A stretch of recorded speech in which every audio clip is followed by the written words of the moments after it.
My camera. How about them Giants? How about them Giants? How about them Giants? Woo! What's happening, people? Welcome to another episode of Giants Rush, where, we talk Giants football. Yes, 50 weeks of the year. We got 2 weeks off. That's it. We're here rocking this week. We got Joker here. We got Chris here. And we got Dave Syvertsen. I think I nailed that one, okay, from our lads. And by the way, if you haven't checked out our lads, you're missing out because you guys kill me all week long, all month long about this stat, that combine, that ball velocity stat, that draft guide. Well, this is the guy, right? This is the guy, not like one of the guys. This is the guys. So Dave's gonna hang out with us for a bit. We, he's coming straight from the Senior Bowl, so it's super cool. I see you guys are piling in the room. Good to have you guys. Let's get the team in here. So I know they're all pumped up because, people are tired of hearing us talk. We're going to let Dave talk. Hey, Zach, it's got to be good to be the king, right? It's good to be the king. Dang right. And we got Sean here. Let's pop Sean in. Miss the fireworks. There won't be any fireworks. And here we go. You know why I love that? Because it goes right at the go. Like it's perfect timing. What's up, dude? Yeah, what's going on, man? Excited about tonight. Looking forward to hearing what Dave has to say. Get some information about the Senior Bowl, which I watched the practices, so yep. I'm excited to get his take. Yeah, 100%. And then I know you've already tainted him with my fondness for Jackson Dart, so I know he's going to rise above your crappy commentary. Let's bring in Chris. What's up, Chris? Well, Coach Steve Austin, he is the man. Well, the captain tucking up is over here and giving himself a beer bag. What's up? Hey, Craig. Hey, Sean. Hey, Chris. Look, Chris is already rocking like short sleeves. He's like ready to get outside. Look, I got back from the gym a little late, got the Rush shirt on, so yeah, all good. So there we go. All right. Well, without further ado, let's bring in Dave from our lads. He's the senior draft analyst, and people if you ever got questions, this is the time and the place to ask them. Let's bring in Dave.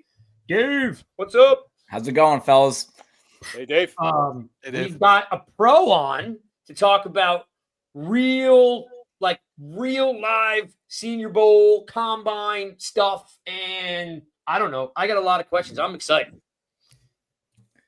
I'm looking forward to it. That intro video, man, it's hard to believe that the Giants actually have a storied history after what we've been watching the last few years, but they are not far. I like to say this. I'm a glass half full guy in everything I do, and you're one or two draft classes away, or maybe just one draft pick away at the position. We all know which one that is to being back into the glory days of New York Giants football. So as bad as things are right now, just trust me when I say this, you can turn it around real fast with just one or two draft classes. Well, we just saw what the Commanders just did, exactly. And Sean will attest to the fact that I'm a big Dan Quinn guy, because I'm a body of work guy, right? I always go to the body of work, not the contract year or this year. I always look at the body of work.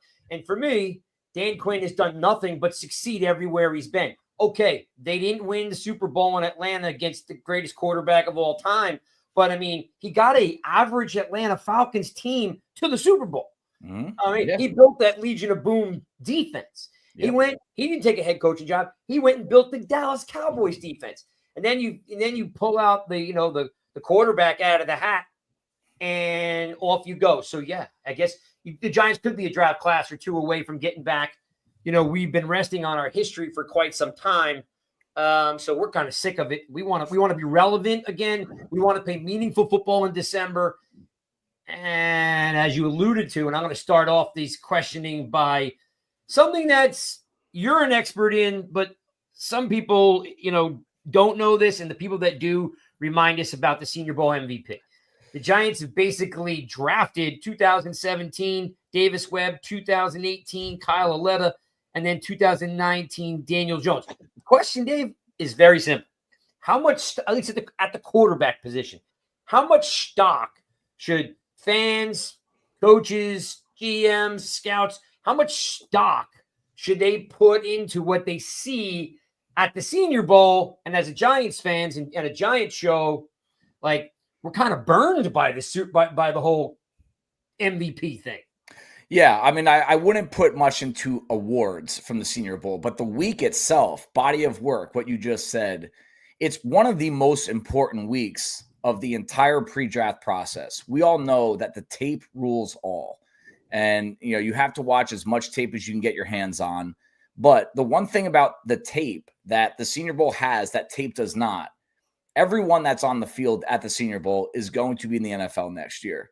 When you watch tape throughout, and even in the SEC, ACC, Big Ten, most of the players, I would say, are not going to be in the NFL. So you can talk about Jalen Hyatt burning Chattanooga cornerbacks. They're all accountants right now. They're not playing in the NFL, and maybe that's part of the reason why he's not succeeding. He had to level up once he got to the NFL, and he didn't respond well. He didn't play at the Senior Bowl. So my favorite component to the Senior Bowl, and why I do think it's important, is that you get to see them play with and against future NFL players, with NFL coaches coaching them, no longer in their comfort zone of their quarterback-friendly systems that they reside in college. So to me, if you want me to put a number on it, it's still about 15 to 20% of someone's grade, meaning it's the majority still comes from tape and background and character and medicals, but it's a vital component to the pre-draft process. Well, now the Giants are solely looking at and needing a quarterback. We are in a very unique spot. We're in what we call QB hell. So, like, when they drafted Davis Webb, they kind of needed a quarterback, but it might not have been like as it's deep the need is now, right?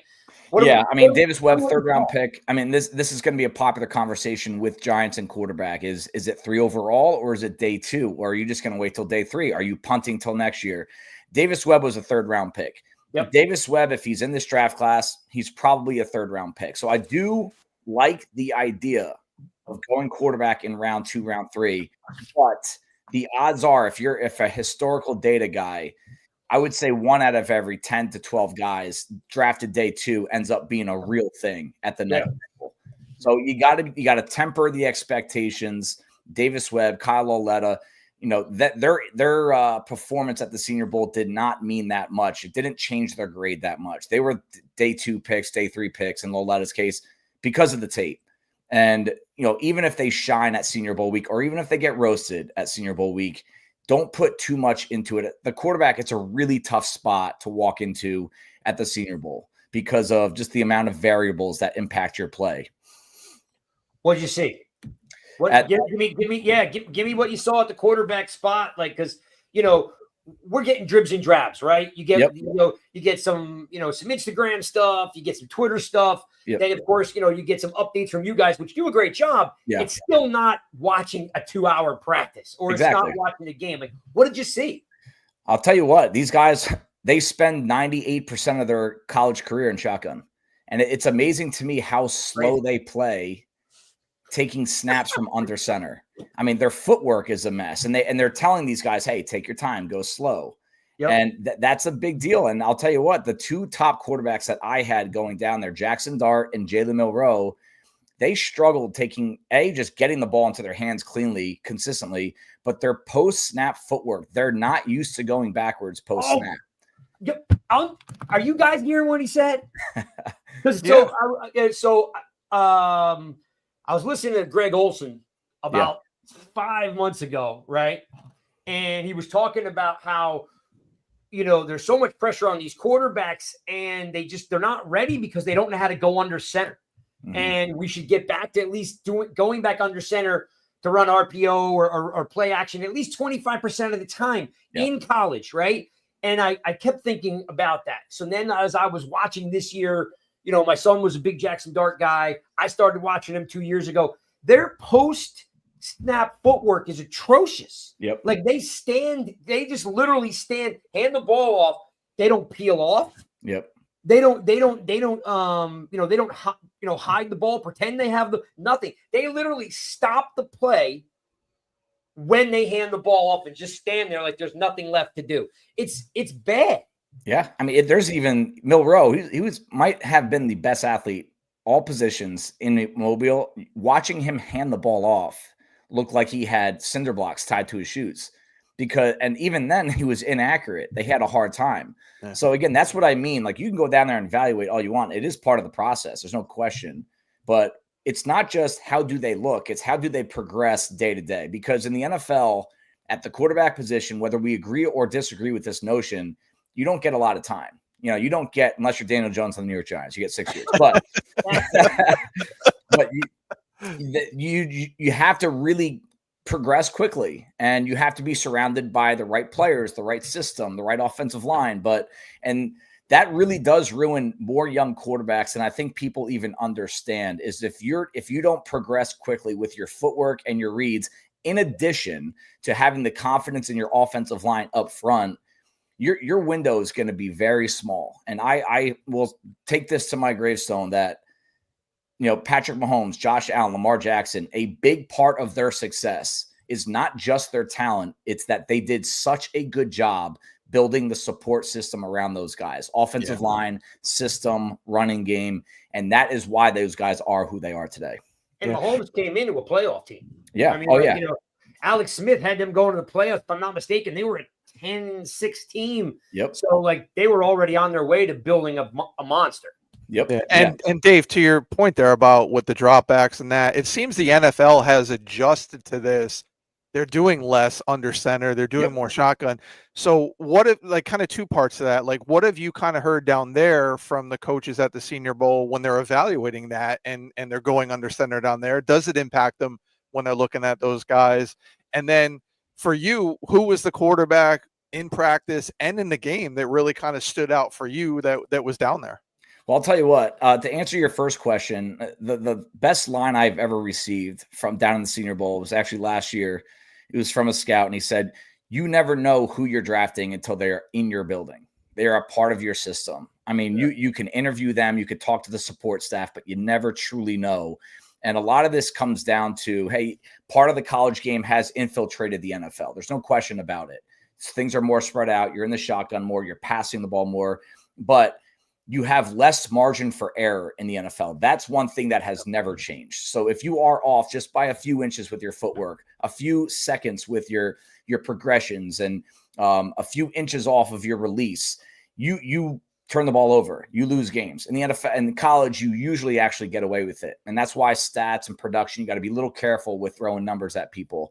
But that would be the biggest thing in terms of translating college football to the NFL from the quarterback position. The quarterback that I felt was the cleanest down there, not the best down there. Don't mistake cleanest for best, was Dylan Gabriel. Yeah. His footwork and release and mechanics and another thing that you can get out of going to watch practice is watch these guys in between snaps, in between plays. What do they do? He was almost obsessed with practicing his footwork, practicing his hip swivel, practicing his release after every single play multiple times. And it shows up. He's a point guard. That if you guys are basketball fans, that is what he is. Yep. He gets the ball out quick. He knows where to go. The problem is he's one of the smallest quarterback prospects we have ever seen. He's 5'10". Yeah. And he's a athletic 5'10". He's a quick 5'10". He's a pretty strong and sturdy 5'10". But things start getting muddy in the pocket with defenders kind of getting all over him, with offensive linemen crashing down on him. He just literally cannot see where to go with the ball, and that's going to limit him at the next level. Yeah. And I know I thought he had a very strong arm. Now, maybe you can help dispel this rumor that he threw it 74 miles an hour or whatever, some crazy thing was down there. Yeah. What was the deal with that? What did you hear? Why did it come out to be that It's different technology. What they use at the combine to actually measure velocity, that's what I would pay attention to. Those numbers will come out when our lads, we get our hands on those things. So we'll put it on our website as we usually do. But the technology there, it's very sophisticated, it's very impressive. I actually use it a lot with acceleration and deceleration numbers, especially with route running. but they measure the ball the second it leaves the hand, where other technology is more like when it's in flight. So I don't, if you want my personal opinion on how strong is his arm, I would say very average NFL caliber. Okay. Thanks. Who didn't know? And he double dipped there on the, like, do you have outside of, you said the cleanest, who was the strongest? Who came away with the either the wow factor or I thought he was good, but I guess the word would be like, they say winners or losers from the quarterback position. Like, who are the winners and losers from the QB position? Because you saw a bunch of them. Yeah. I mean, I'll say the best quarterback down there was Jackson Dart from Mississippi. I mean, he's 6'2", 225. That is a thick quarterback. And if you want to really dive deep on the numbers, his wingspan, how wide he is up top is smaller than everyone. So you're talking, he's still outweighed everyone. And I want to bring that up because a big part of quarterback evaluation is how you deal with pressure, how you deal with pass rushers. Can you get through contact? We see good quarterbacks that the second they get touched, they go down. That pressure to sack percentage is a big deal. And we know this, that other than turnovers, sacks and penalties are the worst things that can happen to an offense. They're drive killers. So this is a guy that I do think will be able to withstand some contact in the pocket. And when it comes to natural arm talent and the ability to create both with arms and legs on an even scale, I think this is the best quarterback down there. I'm not there on round one, but I do think he's a quality day 2 prospect. And the guy that actually kind of impressed me the most, I'm not going to get too excited about him, but I'm like, you know what? Maybe he does have a 10-year backup future in the NFL. Was Riley Leonard. There's a lot that I liked about what he did. Coaches are going to fall in love with him as a person, as a worker, as a leader. He's a better athlete than I think most people understand. He's one of the best high school basketball players to ever come out of that Mobile region down in South Alabama. I mean, he's that caliber of an athlete. And he didn't really develop the full passing tree that I wanted to see after his first good year at Duke, but he's tough, he's smart, he's a great leader, and he can make things happen with his arms and legs. And, I don't like talking bad about players, but if you are asking for a, quote, loser, someone that maybe kind of went backwards a little bit or maybe lost his place in line, it was Jalen Milroe from Alabama. Yeah, we're not calling them losers. We're just saying who might have just, it just didn't work out the way they wanted it to. Right. And I do think, and trust me, I've talked about Jalen Milroe since August, that I still will say this about this quarterback class. He's the only quarterback in this entire class that has an electric trait. Yeah. And, there's no one that's an elite thrower. No one has like elite size. This is, when I say elite athlete at the quarterback position, I'm talking Jaden Daniels, Mike Vick, Lamar Jackson caliber athlete. He went toe-to-toe with Jahmyr Gibbs when they were at Alabama in terms of just, foot race and 100-meter dash, 40-meter dash. He is that kind of speed. And just go turn on that LSU tape from last year. He's outrunning everyone left and right, and he can do that at the next level. But what I didn't like about it is that he doesn't have control of the ball consistently, especially on some like simple free throw caliber passes. He's a great deep ball thrower because he can really launch the ball. Yeah, he snaps it. He can, his RPMs, the amount of times the revelations coming out of his hand, his number was higher than everyone there by a wide margin. And that's all torque and just arm talent. But he does, this will sound funny to some. He's got very small hands for a quarterback. Yeah. Sure. And it's an issue. All the measurements. The best quarterback coach, who's an NFL coach right now, he taught me and the scouts that I work with that he will never draft a quarterback with under a 10-inch hand. And he's on the extreme side, but it comes down to just being able to control your ball placement on a consistent basis. It's not an always basis. It's just easier to control the ball. If you guys go throw an NFL football and then go get a youth football, it's a completely different ball game. Of course, it's fat. Yeah. And you see throws that Jalen Milroe makes, you're like, man, what was that? I mean, he's bouncing 5-6 yards short of a receiver on a crossing route, and the guy was open. The other thing I don't like about him that we saw on tape and at the Senior Bowl is that he is locked into his target the second he gets the ball. And that's easy. He threw an interception that he just watched him cross the field the entire time, waiting for it to get open. Backside defender picks it off. You can't do that at the next level. You'll appreciate this. And then Chris, jump in. When the season ended, right? I was looking at attempts. attempts mean to me is experience in a job, right? Yep. The more attempts I have, the more I'm experienced at whatever the job is, right? Yep. When the season ended, he had 40% less attempts than 44 other NCAA quarterbacks. That's a lot of QBs. Half those QBs couldn't sniff his athleticism, Yep. right? Yep. But when I look at the body of work, I'm like, well, if this cat wants to go to the NFL and he has 40% less attempts, that's 40% less experience than you'd like to have. Yep. That worried me. I almost wish he would have stayed in school. I thought there was a possibility with the way that he ended his season because it wasn't pretty. He had a nice little surge towards like the front half of the year, but once that second half came around and some tough games, I mean, he just did not respond well. And I mean, he played in a new offense this year, so you kind of wanted to give him a pass, but he came out. And honestly, next year's draft class at quarterback does appear to be, we always say this, right? Next year's class is better, but I'm very confident that next year's quarterback class is going to be significantly stronger than this one. And if you're advising Jalen Milroe, he actually might have a much higher placement in this draft than he would next year, regardless of how he plays. So, okay. Chris, you want to jump in? Yeah, Dave. I know the basic concepts going Senior Bowl week with the practices. Who did you find? And maybe it was Jackson Dart, but in terms of processing, who did you find that actually picked up the concepts pretty well as they jumped right into practice in the beginning of the week? That's a great question. I mean, there was a name down there. I don't think this is going to affect his draft grade that much, but Tyler Shuck.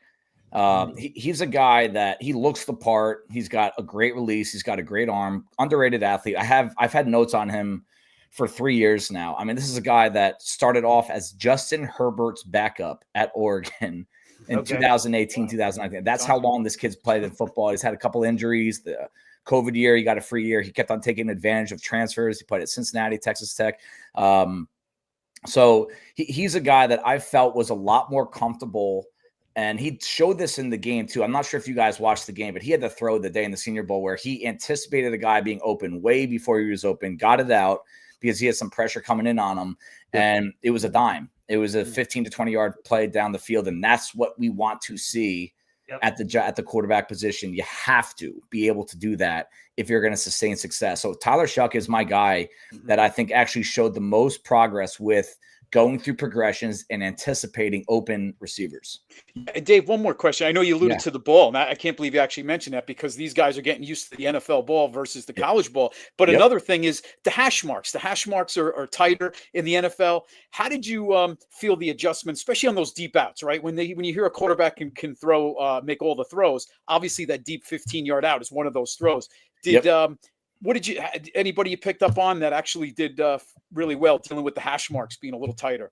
I mean, my answer would be Shuck again, Tyler Shuck from Louisville. But because he has the natural arm power, he has the ability to not step into his throw and still get the ball out. All of these guys can, quote, make the throw, but some of them need to be perfectly lined up. Dylan Gabriel's a good example. When he gets his hips involved and he's lined up and he can point his front foot towards his target, he'll get the ball there on a dime, but you don't always get to make those throws in the NFL. You don't always get to step into it. And those are the throws that, hey, can I just use my arm talent? Can I just not step into it and get the ball there? That's what makes a Josh Allen, Justin Herbert, those guys, Stafford, those guys, they can sling it. They can flick their wrist. They can change their arm angle. Shuck did that at a higher level than the other guys. And, Jackson Dart to me has the ability to do it. The one thing that I don't love about his game is that I don't think he always sees it correctly, I should say. I think he's a guesser, and you see that on the LSU tape. You see that on the Florida tape. There's a lot of guessing in his game. And again, you can't always count on reads, and, you can't be a robot out there. We know that. But that's where I think that he's a little step behind the top two quarterbacks. So let's move from the quarterback side of it. Yeah. You've seen a lot of guys. The Giants, as we alluded to earlier, they need players, right? They're just, I always like to, we're here every Monday doing the show, and I keep saying, we've got a roster of overachievers and B-level players, and you can't win and play meaningful football in December. You can't play above the X's and O's every single week. Yep. And with the players that the Giants have, they have to play above the X's and O's every week to be able to win. You can't live like that. And as you can see, that's why they've had this decade of losing. They need a defensive tackle. They need corners. They need guards. Anyone, and you can go anywhere you want with this. Okay. Who did you see? Because you know where the Giants are drafting at the top, right? First round, second round. Like, was there anyone that just jumped out and you said, you know what, in the second round, this is the guy? Or you know what, when pick whatever it is, 72 comes around, this is the guy. Is there a specific position that was either heavier or maybe had more talent than others that you thought like the Giants really do need to get this guy if they're going to turn things around? Like, I know that's hard, but you saw them up close. You can go in multiple directions, and and I'm not even saying this as a joke. The one positive about being so bad is that you truly can go. Truly can go into the draft and say, like, let's just take the best player, even if it's a tight end. We can run a 2 tight end system. We don't know about Theo Johnson. Everyone was excited about Daniel Bellinger after his rookie season. Now it's like, is this guy going to be on the team next year? I mean, take the best players. And I do want to give you a couple of guys. And I'm a trench guy, especially when you're always in the basement of the NFL. That's the quickest way, in my opinion, to turn things around, because a good offensive line and a good defensive line makes the guys behind them better. It's not vice versa in most cases, right? So I loved Gray Zabel, a guy that played at North Dakota State. He played all over the line. Yes, the majority of his snaps were at tackle, right tackle, but he did play left tackle as well. But he played both guard spots, and they put him at center this week. Day one, within the first hour of watching practice, I said, he's the best offensive lineman here. I said that right away. And he actually won the MVP of the week in practice, which gets voted on by, I think, players and coaches. Who was the best player there? Not a wide receiver, not a quarterback, not a running back, an offensive lineman that might have to move to center. That's how good he was. And it was standout. I watched the most watched event at practice every day are the one-on-ones, offensive line, defensive line. Yep. I mean, everyone gravitates over there. And he didn't skip a beat, man. I don't think he lost a rep all week. So he would be a round 2 target, only because I think he could be a right guard right away. You could make a little open competition between Ezdu. I think Evan Neal should get a shot there and let this kid 3-man competition at right guard. I'm also not a huge John Michael Schmitz guy. I do think he deserves another shot for another year. I'm not saying replace him, but hey, if he does not work out, then you can move this kid to center in the next year. Another name I want you. Ooh, wow. I just saw something in the chat. What popped up? Zach, feed me something here. What are you seeing back there? Something good. Evidently must have popped up. Zabel, round 2? Zabel would be top of round 2. But here's another name I want to give you guys, who's trench guys. Darius Alexander, defensive tackle from Toledo, is a young Leonard Williams. A guy that can play inside, he can play outside. He wins with power, speed, quickness, technique. And in the game, if you guys want to go watch the game, I'm sure the NFL Network will play it again for those that are watching. He didn't get blocked the entire game. I mean, he wins against one-on-one so many different ways. And he is a legitimate D end and defensive tackle. That's the kind of guy I think the Giants should get next to Dexter Lawrence. I was going to say, round 2. You'd go. Yeah, I would go round 2. I think he's a round 1 talent. Okay. What do you think? There was and the other guy's name escapes me right now, so I apologize. But Landon Jackson out of Arkansas dominated that game. He was unblockable. Yeah. And then the LSU D lineman seemed like an absolute beast. And again, I apologize. Yeah. Do you think both those guys could be good fits? And did they go from maybe around 3, round 2 up to around 1 just by that performance in the Senior Bowl? It's a good question. And I think what's unique about this class is there's not a lot of blue chip talent at the top of the draft, but that does not mean it's a weak draft. I actually like this draft a lot. And the grades that I have of, let's say you're going to rank guys 20 through 50, they're very even players, very close grades. I mean, based on who you are, what scheme you run, what you need, the 45th player is just as good as the 20th player in most cases. So Landon Jackson, Savion Jones were probably in like towards the back half of that tier entering the week. And now I think they're kind of making their way up maybe into the 30s. So yeah, the answer could be yes, they could be first rounders based on who's drafting. Not because they're better than everyone, but they are now in that discussion if a team needs their position when they're on the clock. Landon Jackson actually started off really rough. He had one of the worst practices on Tuesday. He was tripping over his feet. His techniques were off. His timing was off. And then he started to get a little bit better. He was the biggest, most physical guy there that was playing on the outside. And then he, like you said, he absolutely torched it in the game. The game does mean something. It's not just about the practice. Savion Jones is a man. I mean, this guy, his measurements, 6'5", 289, 33.5-inch arms, 10-inch hands. I mean, he just looked like a man among boys on more often than not. And what you like about him, he can play inside, outside. Giants, Shane Bowen, they got to do something different with their defensive front. And he's a guy that can switch up the looks and play with a couple of different styles of defensive linemen. They've got to get bigger and more physical, but not at the expense of the pass rush. They need to continue to rush for guys and get to the passer. Both of those guys have some of that inside-out capability that the Giants had with Justin Tuck back in the day. You know, he's a DM, but hey, he could be a monster inside. I think those guys had that NASCAR package back then with the speed. You know, they'd have, you know, OC and Tuck right before OC left for Atlanta, and then they had they bring in Tolleson, and they had Kiwanuka, and they had all this speed, but one power guy and three guys that could play D tackle or D end. Yes, I mean that's where I think the D lines in the NFL where they get it right, and you can go 7-8 deep.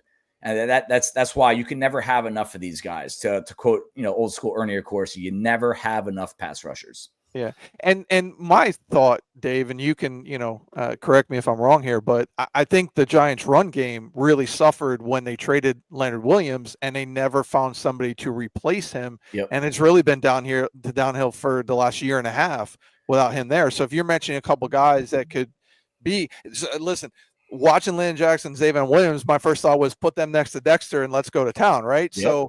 I think, do you kind of agree with that sentiment that Leonard Williams losing him really hurt that Giants run defense and we really need to find somebody to replace him? Absolutely. I think that maybe the Giants overrated Dexter Lawrence. As good as he is, he's still one guy. And I do think Dexter Lawrence is the best defensive tackle in the game, but it's not enough. You're not going to stop a running game with one guy. And you need to have multiple defensive linemen. That's where Steelers and Ravens and the old school Patriots, that's where they always got it right. They were 5-6 deep of guys that were just bigger, physical, and they figured out a way to kind of create some pass rush. And it keeps your linebackers clean. Exactly. You know, like we finally found a set of linebackers with McFadden, Okereke, and they can't do anything because you got guards at the second level in their face the whole time. People want to know, like, well, what happened to Okereke? I mean, like, it's just and we're, at least from my perspective, I'm not a Bowen fan.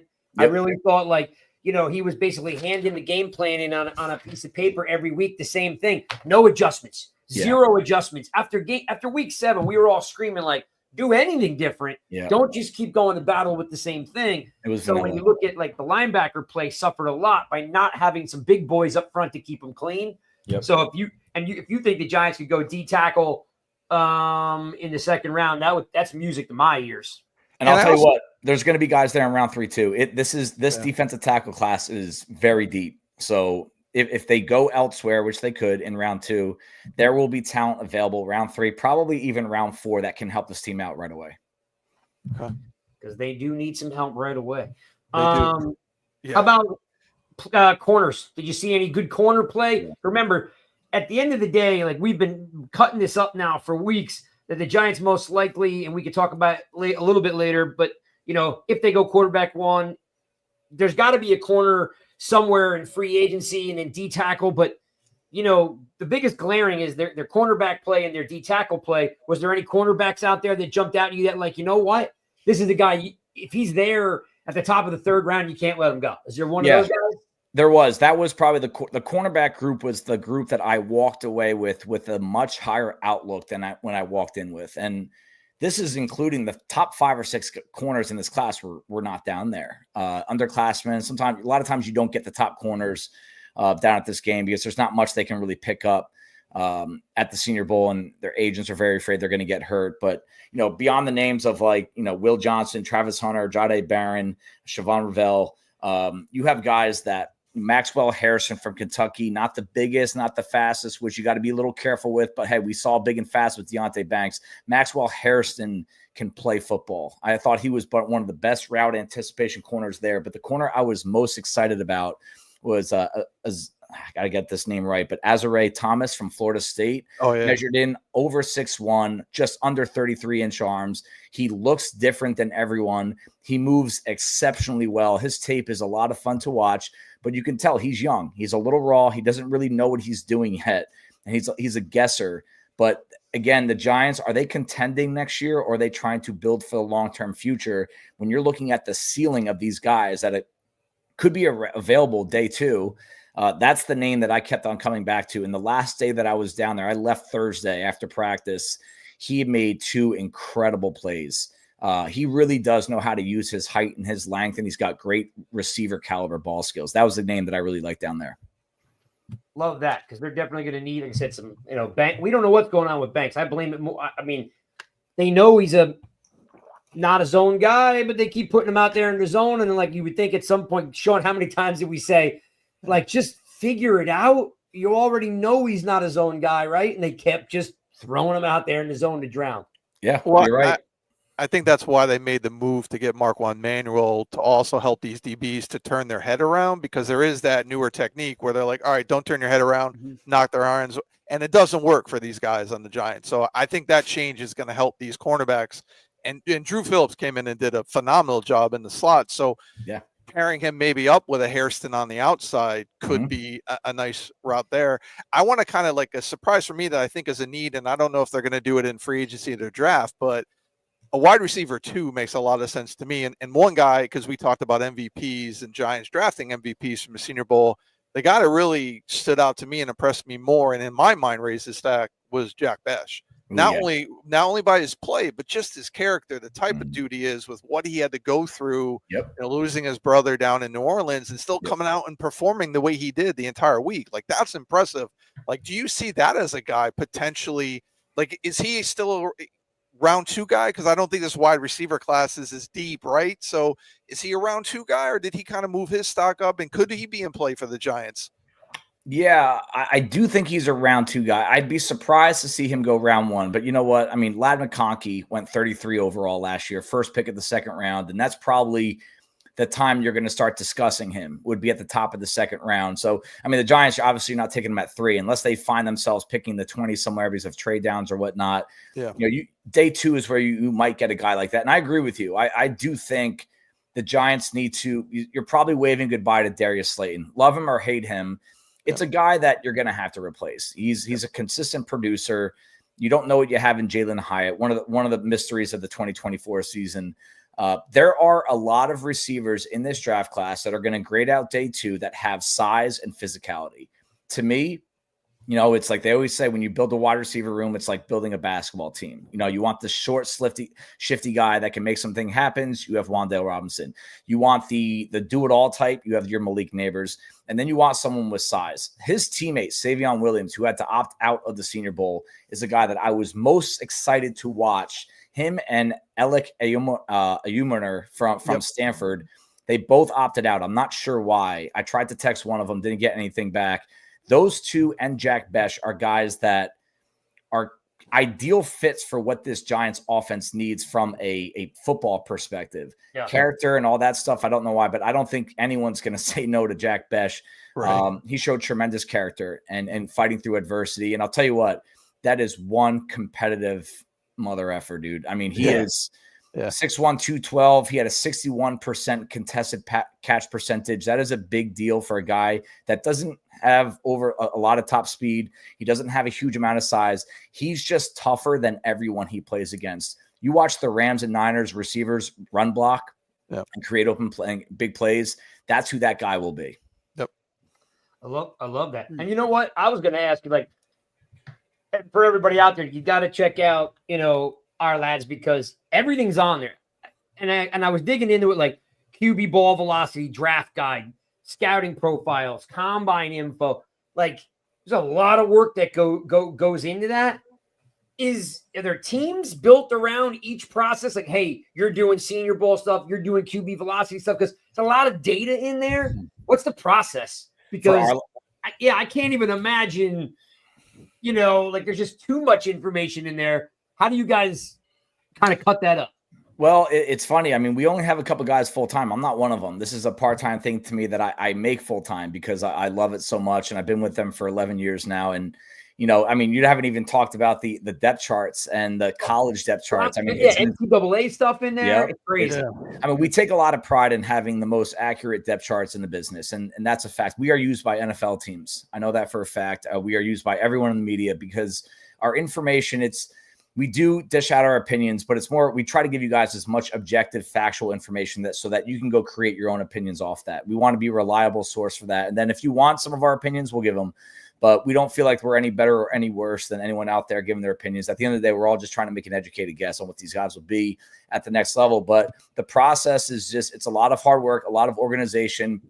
We have a couple good guys that are really good with data and finding some, efficient ways of putting in the work, but it's a lot of dedication and it's a 12-month a year job. I mean, we work on these things. I started creating our master list for this draft last May, and it's an everyday process.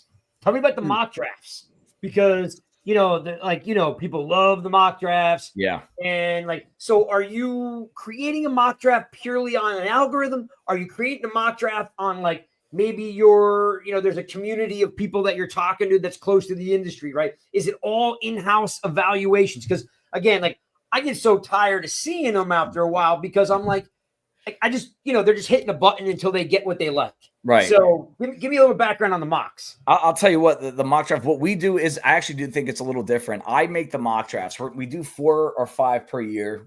We'll put out our second one coming out about 8 days after the Super Bowl. That's when our next one's going to come out. And basically what we do is we have our scouting staff. There's about 4 of us that contribute to the guide. They come up with the top 32. We come up with the top 32. So I do all positions, obviously, but my responsibility for the draft guide is quarterback, running back, wide receiver, and then I help out wherever else they need help. And so we all send in our position stacks. You guys call them ranks, whatever you want to call them. And then we, as a group, come up with a consensus top 32. And then the top 32 is kind of like the board that I have to use for the draft. And what we do as we get closer to the draft is we make our mocks not what we think will happen. We make our mock drafts based on what we think should happen. So if we were making the decision, so that's why the mock draft part of the business is a necessary evil. It's this, if you're going for hits and likes and attention, you have to put them out there.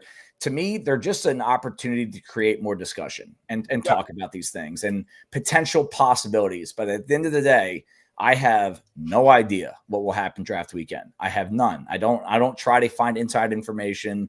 Not that a lot of that stuff is accurate anyway, but we try to use our mock drafts for, hey, this is what we think everyone should be doing according to our draft grades, the closer we get to the draft.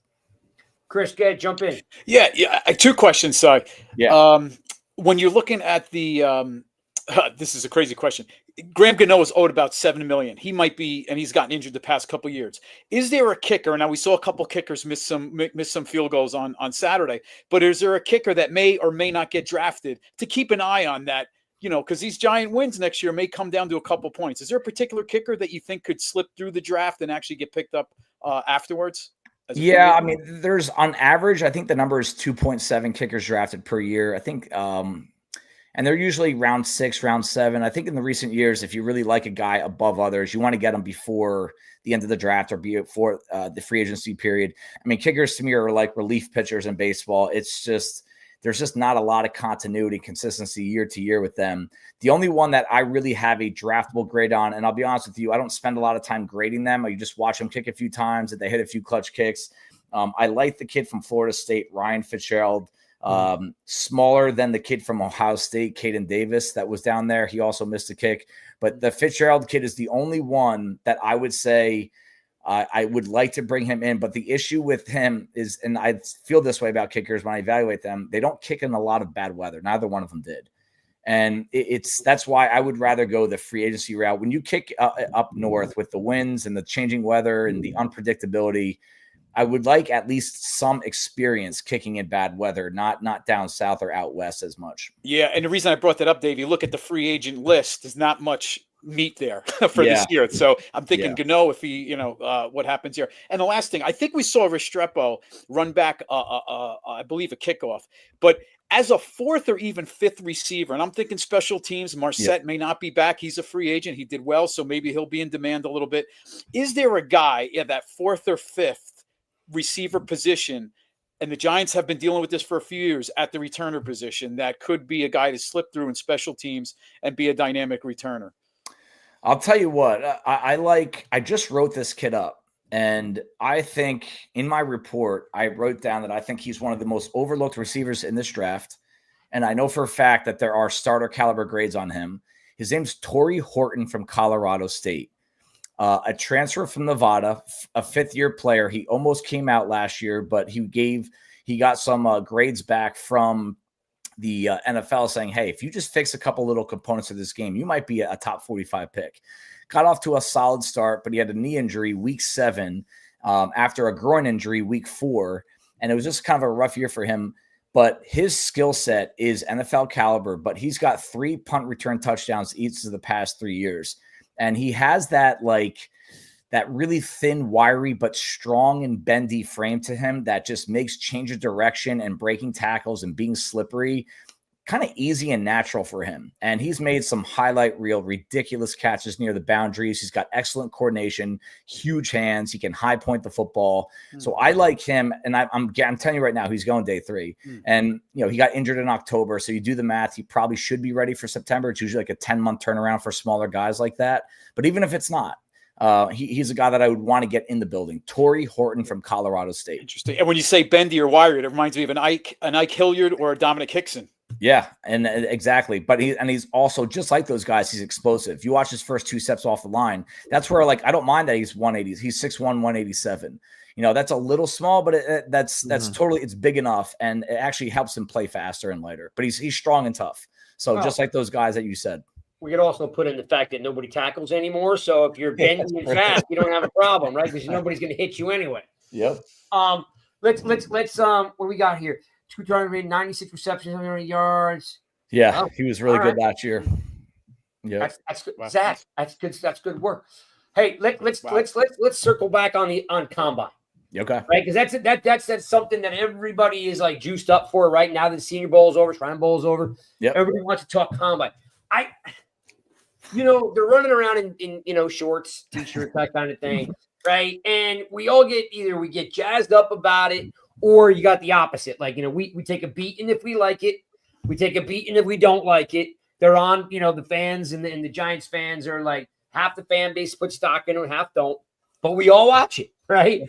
We're all watching and looking for that guy. How much of the evaluation process is the combine? Is it 10%? I mean, just 15, 20%? Because yes, you're seeing them. Yes, you're interviewing them. Yes, you're getting to know them. As you just alluded to, I think the quote was, someone said it to you last year. Best quote anyone's ever given you is you don't know them till they're in the building. Yeah.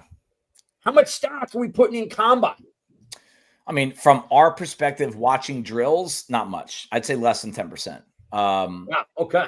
But what you could do and what you can use the combine for is, you go into the combine, especially if you know these guys, right? By the combine, personally, I'll know all these guys on there, some background information, size, numbers, all that.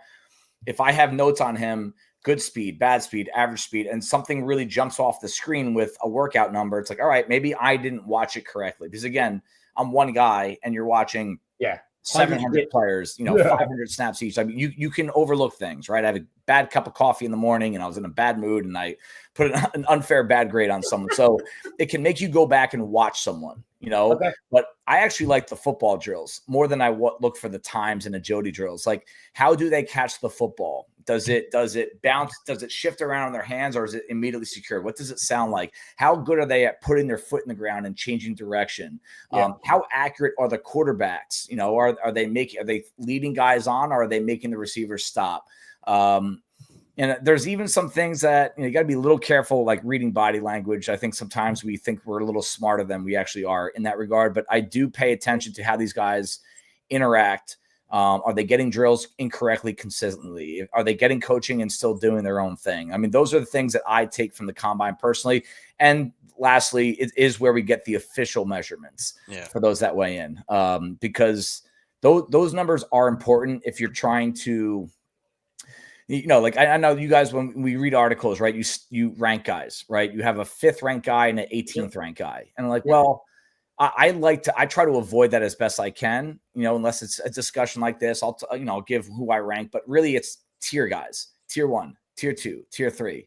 And then draft weekend, you got to make a decision, right? If you have 3 guys in tier 3 available, the combine can be used to break a tie, right? If I have 3 guys in that tier 3 and this guy looked a lot better at the combine, he had better measurements, he's got a better medical, he interviewed better, then you know what? That's the guy I'm taking in tier 3.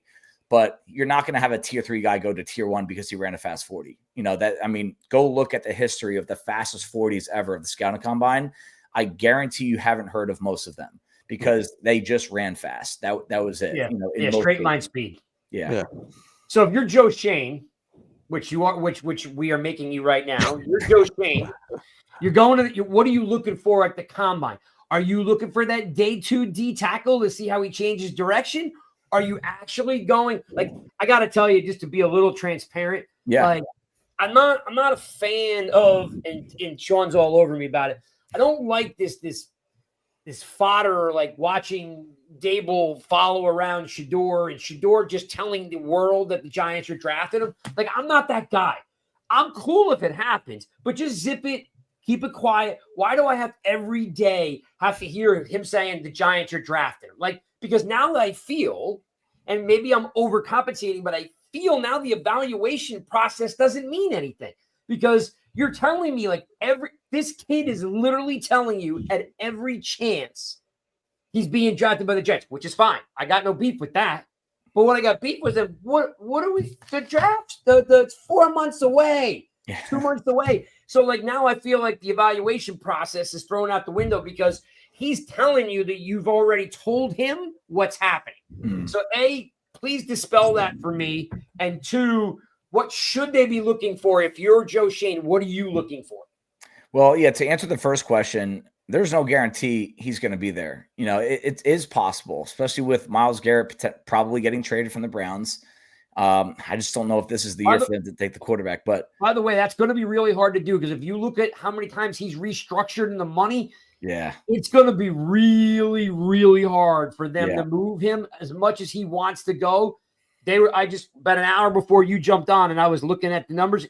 It looks almost impossible. Yeah. So I don't know. Take it for what it's worth. If they do get, I agree with you. I mean, they're so screwed, that organization, between him and the Deshaun Watson situation. But, I don't even think Tennessee knows who they're taking yet. So if I'm the Giants, I'm not putting out, and I'm not saying they are, but I'm not putting out anything about who we're taking at number 3 overall. You don't get to control. You don't have the keys to the bus when you're sitting at 3. And don't deny the fact that the Jets, the Raiders, the Saints, they can easily leapfrog you and make a trade for one of these guys. And I'm not sure those guys should even be the pick at 3. It'd be hard for me to sign off on drafting Shedeur Sanders and passing on an Abdul Carter if he's there. Mm-hmm. So I will say this to wrap that part of it up. Everything, in my opinion, of what I've read and heard about Shedeur Sanders and that whole situation out in Colorado with Dion, everything is rehearsed. Nothing is real. Everything they do is on purpose. So you might see this stuff. It might be being planted by the Shedeur Sanders camp just to get his name out there more and more. Wearing Giants cleats, for God's sake. Yeah, and that's planned. And I think it's all about attention. Those guys are making money based on attention. That's the world we live in now. Whether we agree with it or not, how much attention are you getting? Here's your paycheck. So I wouldn't stress too much about it. I do think the Giants are going to go for Sanders if he's there. That is my prediction right now, that if Sanders is there, the Giants will go for him. But if I'm Joe Shane and I'm going to the Indianapolis and I'm going to the combine, what I'm looking for, and this is where they've failed miserably in recent years, is I'm looking for starters in rounds 1, 2, 3, and 4. Doesn't have to be immediate. But that's the nucleus of an NFL roster. And if you can look at teams that sustain success year after year, They don't have to be superstars. Just hit a single, hit a double, round 2 and round 3. I mean, listen to some of these names that they have recently taken, not including 2024. It's too early to evaluate those guys, but you have Deonte Banks, John Michael Schmitz, Jalen Hyatt. You have Kayvon Thibodeau, Evan Neal, Wan'Dale Robinson, Josh Ezadu, Cordell Flott. You have Kadarius Toney, Azeez Ojulari, Aaron Robertson, and those since 2021, those are the picks rounds 1, 2, and 3. There might be 2 or 3 starters in there that are okay, and multiple guys that aren't even capable of being your second string backup. If I'm Joe Schoen, I'm going there with an open mind. And to quote him, by the way, I'm not going to the draft hungry. I'm not going to go food shopping really hungry. We know that's where bad decisions happen. You reach for a talent. You reach for a position because analytics have taken over the NFL and everyone thinks you can only draft certain positions because they play a certain position. And that's why teams get themselves in trouble. I understand, especially when it comes to spending money. The Saquon Barkley situation is an example. If you don't want to invest big money, free agency dollars into non-premium positions, whatever that means, go for it. But in the draft, it is your job to find starters rounds 1, 2, 3, and maybe 4. That's what I'm looking for. I'm looking at every position on the board. I don't care who's on our current roster because the Giants roster is not good enough to pass on a highly graded player simply because you have a decent player there at that spot or because he doesn't play a premium position. That would be a bad job by leadership. Yeah. Let me ask it. Oh, go ahead, Greg. I was wanting to know, like, I also like Cam Ward. I was just wondering, is he announced if he's going to the combine? I think they're all going. I don't know if they're working out. Some of these like working out. These guys usually don't say that kind of stuff until a week before. So I gotta think. I think both of those guys will throw it. I can understand why they don't play in the All-Star games. Cam Ward did get the invite to the Senior Bowl. He did accept initially. Shedeur Sanders did accept to East West Shrine, but he did not practice. There's a lot of bad things that can happen. Like I said earlier at the start of the show, there's so many variables that affect quarterback play at these All-Star games that you can easily – those variables can make you look worse than you are. So I can understand not playing there. But at the Combine – you got no pass rush. You're not wearing pads. You're chilling in your shorts. That's the time to separate yourself. I hope those guys throw. Yeah. Yeah. And 2 questions I want to ask, Dave, to follow up on your point right there. It seems like lately a lot of the big time quarterbacks are now going more towards the pro day because they can control it. It's in their environment. They're working with their receivers. I mean, could that be a possibility for Ward and Sanders to focus more on the pro day as the combine because it can make them look better than what the combine could potentially do? It seems like that's the shifting trend now with quarterbacks is less throwing at the combine, more throwing at pro days. It is. And the old school me says, hey, go compete, dude. I mean, like, let's go. Like if I was in that situation and I'm not, I would want to compete. I would want to show everyone that like, hey, I want to go face to face with you no matter what. I want to beat you driving to the grocery store. I want to check out before you. Like you put me on the football field and throw footballs next to each other. I want to look better than you. That to me, that's kind of why I like both Cam and Shedeur Sanders is that they do have some of that like competitive mentality in them that does raise the level of others if they win, right? I really do believe that they both have it. You watch these videos of them two working out. They're training together. Yep. And they talk smack the entire time. Yep. Like to me, like it would be fun for them to go to the combine. I think they should. And I think they should throw it both days, to be honest with you. They should throw it the pro day. And the pro day has become such a spectacle now. And it's kind of like, you know, Zach Wilson had a great pro day. Like at some point, who cares, you know? But at the combine, if you stand out there, that means something a little bit more to me. Gotcha. And then the follow-up to the other thing that I was going to ask, based on what you said of, you know, what Joe Schoen should be looking for at the combine. And last year's 2024 class, in my opinion, was good. I know we can't evaluate them just yet, but the signs are really good, right? Yep. So how much does it factor in as a scout? Because this is now Joe Schoen's second full year with all his guys in the scouting department. How much does that play a role? And can that, based on what we saw last year, can we realistically expect a second year of good drafts because he has 2 full years of his guys in the department under his belt? Good question. And I do think you can expect a better year of drafting. And the early returns on that 2024 class are very positive.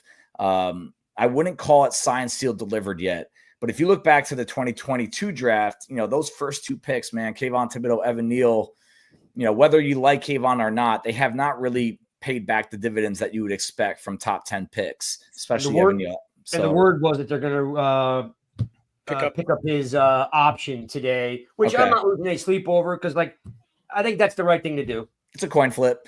And, the one reason I was saying it might be cool to decline it is you'll probably see the hungriest version ever of Kayvon, but we've seen them that declining the Daniel Jones option. It can come back to bite you pretty bad. So edge rushers are hard to find. He's not a bad player. He's just not something that you would expect to see out of a top 5 pick in the draft. But, have they changed their scouting? Have they changed their approach? I mean, what this draft, what is the identity of the Giants right now? What's the answer? Are they physical? Are they fast? Are they playmaking? Do they not make any mistakes? What is it? I would like to see this draft. We're 3 draft classes into this, and I still don't know what their identity is.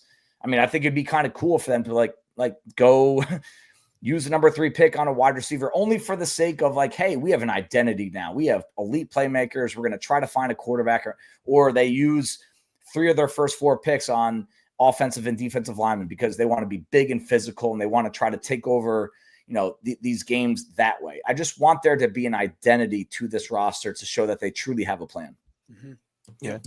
And the interesting thing about that, I mean, talk about Tibbs and Neal now. I mean, they were the consensus right picks at that time. So I think that also goes into development and again, why some of the changes were made in the coaching staff for those things too. Because I mean, people, in my opinion, people don't realize how big development is aside from just drafting the guys. Would you agree with that, Dave? Absolutely. It's one of the most overlooked components to whether or not a player does well at the next level. There's 2 variables to that. How good is the coaching? I don't know if you guys agree or disagree. This is my opinion that I think the gap between the best coaching and the worst coaching is bigger than the gap between the best quarterbacks and the worst quarterbacks. I mean, that when you have a great coaching staff, it gets everything out of a player. They can adjust on the fly. They don't have to follow a template. That can make all the difference in the world. If you have a coach that is stuck in his ways and he doesn't adjust and he doesn't want to be flexible, that's where these quarterbacks, you're just trying to fit a square into a round peg. It just it doesn't work that way. And then the other variable that it's hard for us to know, how hard are these kids working? Is Evan Neal is he working that hard, or is there a psychological component to the fact that he's struggling so much? I've gone back. I mean, Evan Neal is one of my worst misses in draft evaluation. And I went back, I've watched his tape from Alabama. He is a different dude when he was when he wore that uniform. And something he's scared to make mistakes. He doesn't play football. He's kind of on his heels. He's never on his toes. He's not punching. He's trying to catch. And is it a lack of confidence? Are the coaching changes throwing him off? I don't know. Is he playing the wrong position? I still think that's a possibility. But to me, those are the 2 variables that are hard for us to truly figure out without being in that building. How good are the coaches and how hard are these kids working? Gotcha. I love that point too, because I always find the great coaches are great teachers. Yes. They still invest in teaching these cats, even though they're at the highest level, they still teach them like they were high school kids. Right. I agree. And some of these guys just kind of get drug along, not knocking them. They'll be better than I'll ever be. But God, some of these guys just get drug along through the system. And then by process of elimination, they wind up in a very unique spot because they were willing to go to 7 different franchises in 7 different cities. And they hung on, they get to a spot. And then there's those guys that just know how to teach and they settle in on a space, whether you want to go old school or even some of these young new coaches, right? Some of them are just teachers. They're willing to teach. And some of them don't know how. Yeah, I agree. I think there's something there. And I'm not saying I'm the expert or no, but I do know I work with a lot of different people with my full-time career. And I think the ability to adapt to the person you're trying to teach and coach is the weapon that a lot of these young coaches have. And yes, you want to have old ball coach in there. You want to have a tone setter, a culture setter, a leader of men is a popular term that we hear a lot of people say. You do want all that, but you got to be able to relate to a lot of different kinds of people, different backgrounds, so that you can help get these guys the most out of these guys. Chris, you got anything for me? Yeah, last thing, Dave, just, to just change gears a tiny bit. The GMs are at the combine. We always hear a lot of the behind the scenes that may be going on. And sometimes the free agency dictates what you do in the draft. Yes. In your experience, and what do you anticipate, especially the Giants need that bridge quarterback? I mean, how much of that is going on with these GMs and these agents, whether it's a trade or guys that are going to hit the market? Is that something that really just gets turned the other way, look the other way in terms of the NFL? And that a lot of this is put into place at the combine.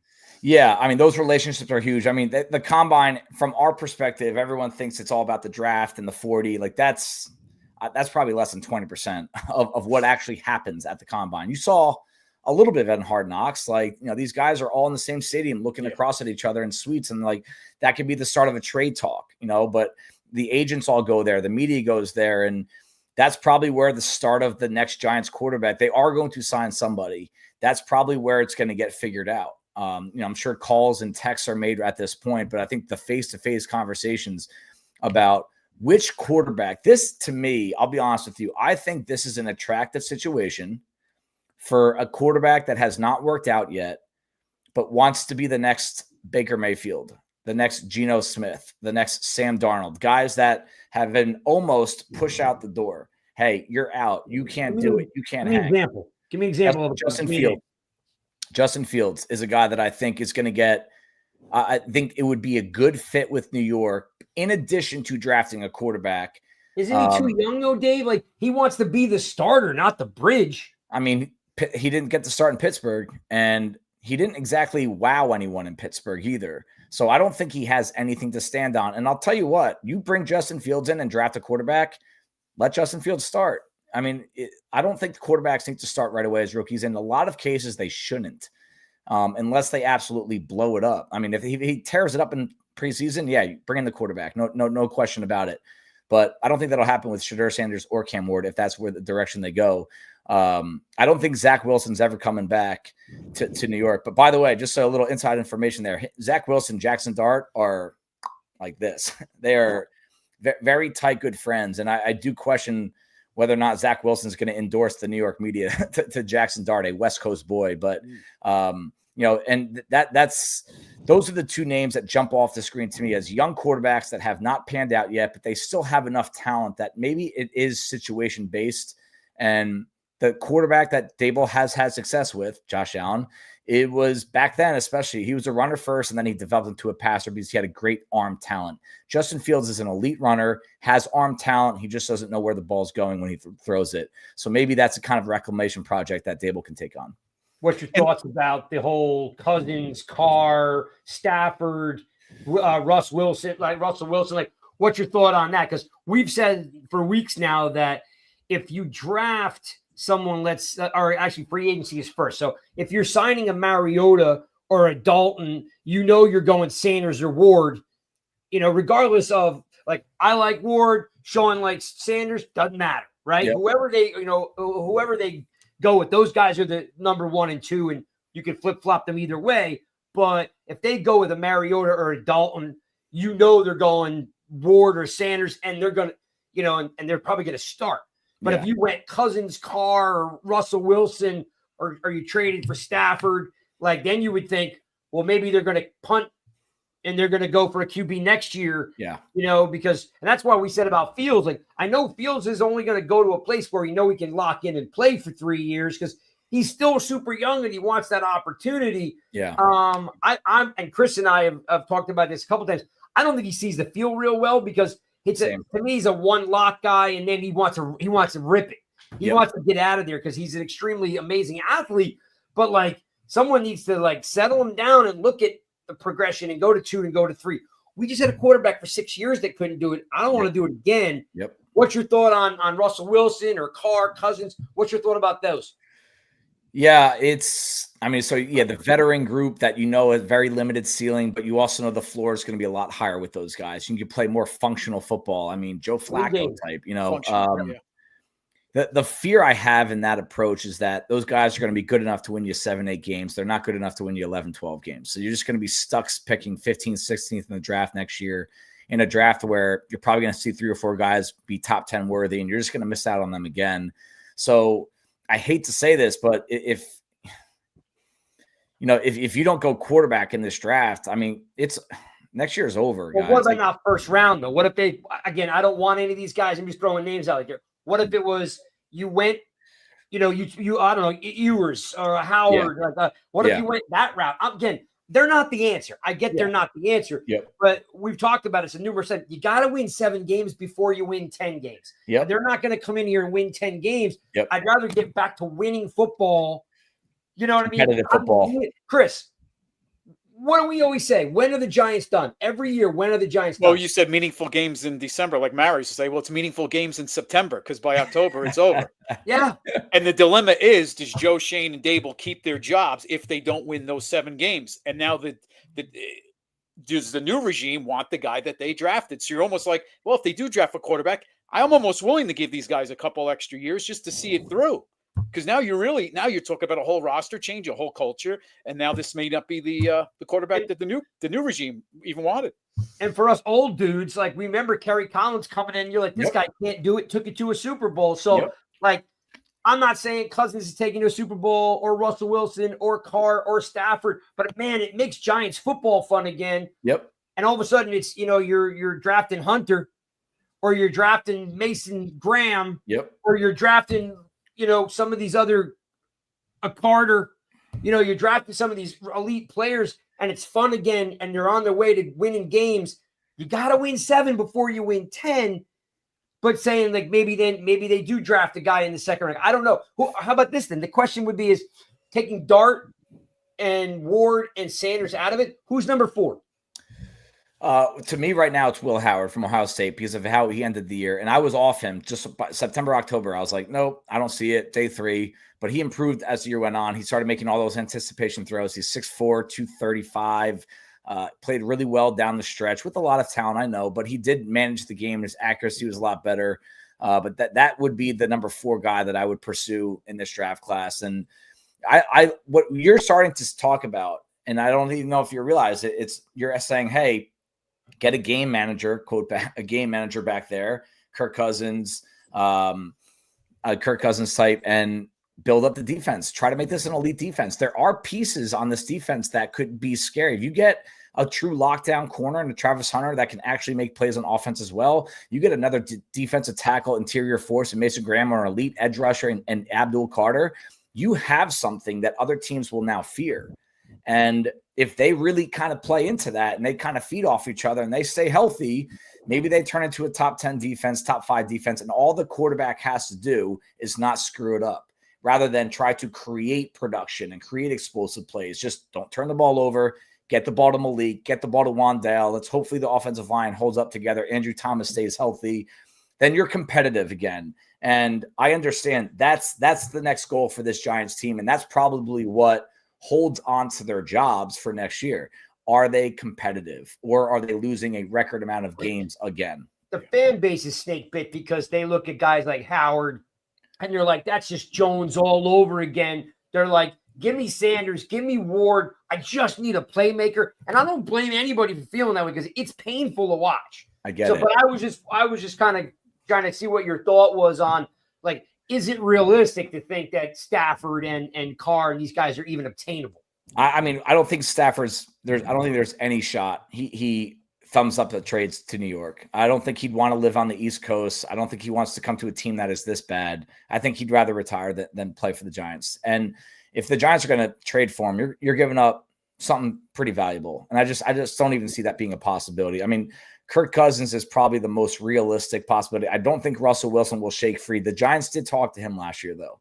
So yeah, they blew that one. Yeah, they did blow it. That there might be, if Pittsburgh lets him go, which I don't think they will, that's another name that he did play well enough this past season to say, hey, there is something there. He can keep games competitive. And if the defense can be built up in addition, then yeah, that's a move that I think you do. And like I said, maybe you try to get lucky in the draft. I hate to say that word, but maybe you find a Dak Prescott in round 4, Brock Purdy in round 7. Carr, no.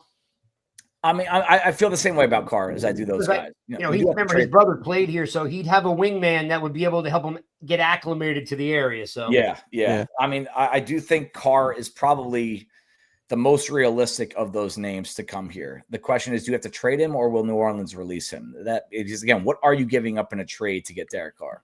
All right, folks, our lads, check it out. I know Dave doesn't want to hang out with us all night. I'm going to ask you one final last question. You're on the clock.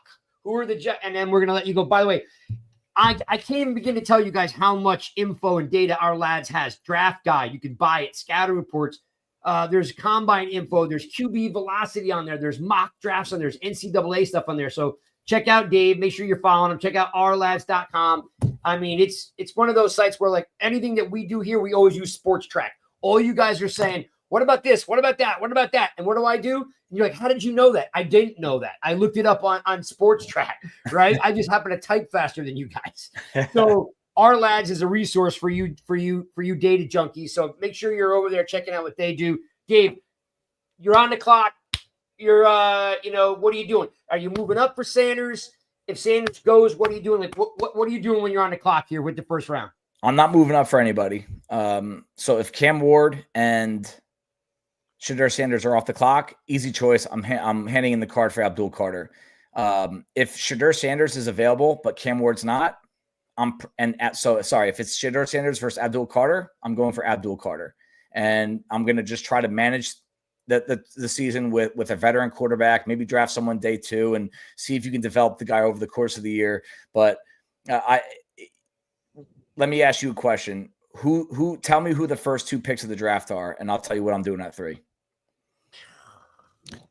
Go ahead, Sean. I'll let you answer that. I personally think it's going to be, I think it's either going to be Hunter Carter 1 and 2. Okay. So it could be Carter 1, Hunter 2, or Hunter 1, Carter 2. I'm rolling the dice with Cam Ward in that situation then. I have Cam Ward kind of graded in that JJ McCarthy, Bo Nix, Michael Penix type tier from last year. I like JJ McCarthy. That's who I think the Giants should have drafted last year. I am putting in a call to Minnesota. I don't think they'll ever trade JJ McCarthy, but I am putting a call in and seeing if there's any market for JJ, if they want to hang on to Darnold long-term. But that's who I'd be going Cam Ward at number 3 because I like the fact that he started off as a wing T 0-star recruit out of high school, went to Incarnate Word. Nobody knew who he was, leveled up to Washington State, leveled up to Miami, and all of a sudden he's setting records for one of the most storied programs in college football history. So Cam Ward is a guy that he is on the constant ascent right now. And Shedeur Sanders has been trained to play quarterback since he was 5 years old. He's had the best top-of-the-line coaching. He's probably not going to get much better. He is probably a safer pick, and I do think that's where the Giants will go. But if you're asking me, I get the option of one of those 2 guys. I'm going Cam Ward. Love it. Well, Dave, thanks for hanging out with us. I know we probably went a little bit longer, but all good, guys. We wanted to dig in a little bit and get some direction. I wrote down all the names that you were saying so we can keep some track on those guys. Yep. And if you're around, maybe after the draft, we can kind of hit you back up and bring you back on and see what evaluation you thought was worth it at the end, because sometimes it feels good when you call it ahead of time and it happens. Oh yeah. Yeah, definitely. Sean's always bragging about everything he gets right, so don't worry about it. I got Theo Johnson right last year. Nice, good call. That's a good call. Hey, the Giants like him a lot. So yep. All right, Dave. Thanks, everybody. Thanks for tuning in. We'll see you guys next week. We got the draft show on Wednesday with Truth and Chris. Make sure you guys are tuning in, and we'll see you guys then.